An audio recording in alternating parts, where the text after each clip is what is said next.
Okay. I don't think I got it. Do your best. But we're looking at 1.6, and there's two questions within one question.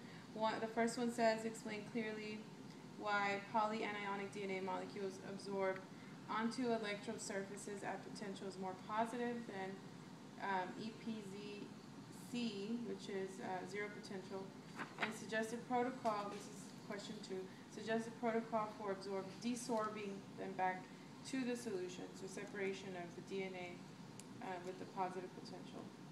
So the first question, the answer, what we're looking at is page 24 and 25, figure 1.13. So it's explaining the electrocapillary curve or effect.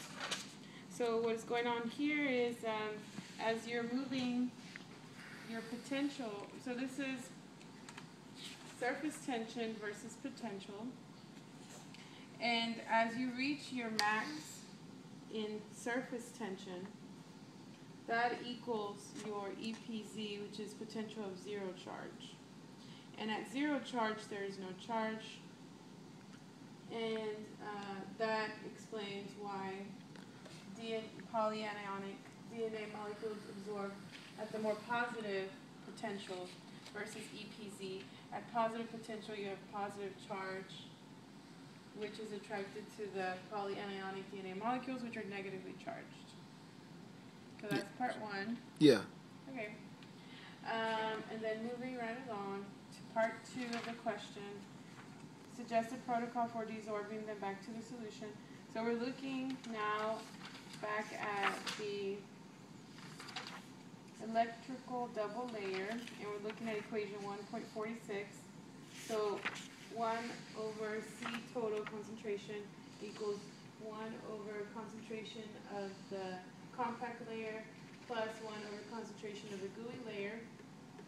And so we want to desorb the attraction of the polyanionic DNA molecules in the positive potential, so we're going to increase our electrolyte in the bulk solution of the gooey layer, thus desorbing your potentials of the positive and negative charges.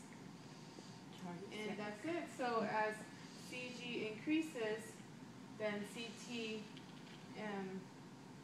is reliant on CG, which then you are desorbing. So you're moving from the left to the right of your electrical double layer. That's it. You got anything to add? Oh, Add- one more thing. we're adding we one have more. to add one more thing, that the capacitance of the gooey layer, which is also the same as the capacitance of the diffusion layer, which is this part here, that's another name for OHM, which is the outer Holmes plane, OHP, outer Holmes plane. Yeah. This here, it's very related, or we can say it has a major effect on the electrolyte concentrations. So desorbing, which is to increase this, you have to add more electrolytes to your concentration.